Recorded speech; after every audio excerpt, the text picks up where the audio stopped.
इथोरिया नाम के एक शहर में एक राजकुमारी रहती थी। सोफिया बहुत सुंदर, बहुत खूबसूरत थी। सोफिया की माँ बचपन में ही चल बसी थी। सोफिया की दूसरी माँ थी, वो उससे प्यार नहीं करती थी, इसलिए सोफिया बहुत दुखी रहती थी। इसलिए वो रोज छत पर जाती थी। वो उदासी से आसमान की तरफ देखते हुए अपनी माँ को याद करती थी। तभी वहाँ पर एक चिड़िया आती है। राजकुमारी उससे पूछती है, तुम कौन हो, तुम्हारा नाम क्या है और तुम कहाँ से आई हो? राजकुमारी, मेरा नाम टुनटुनी है। मैं रोज यहाँ से गुजरती हूँ और आपको देखती हूँ और आप बहुत उदास रहती हो, इसीलिए मैं आपसे बात करने आई हूँ। अच्छा, तुम्हारा नाम टुनटुनी है? टुनटुनी, मेरी माँ मुझसे प्यार नहीं करती, वो सिर्फ मेरी छोटी बहन सुहाना से प्यार करती है और हमेशा मुझे डांटते रहती है। टुनटुनी, मुझसे कोई प्यार नहीं करता, इसीलिए मैं उदास रहती हूँ। उदास मत हो राजकुमारी। राजकुमारी, मैं तुम्हारे लिए गाना गाऊं और तुम्हें बहुत अच्छा लगेगा।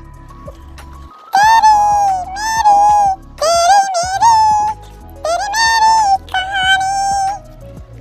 चंदा चमके चम चमची के चौकन्ना चोर।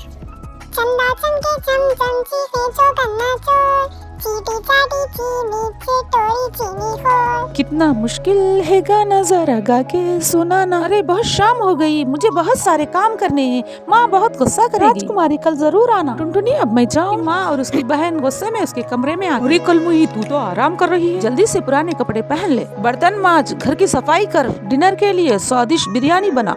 खाना बहुत लजीज मजेदार होना चाहिए, क्योंकि आज सुहाना को देखने लड़के वाले आ रहे हैं।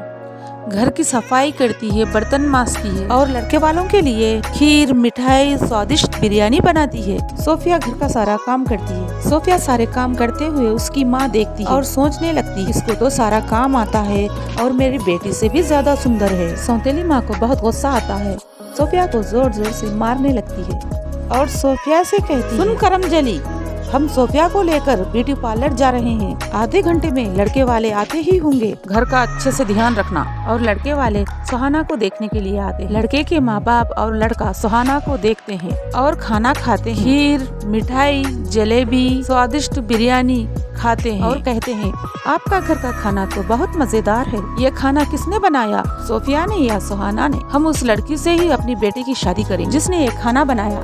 सुहाना की माँ जल्दी से कहती है, हाँ, ये खाना तो मेरी छोटी बेटी सुहाना ने बनाया।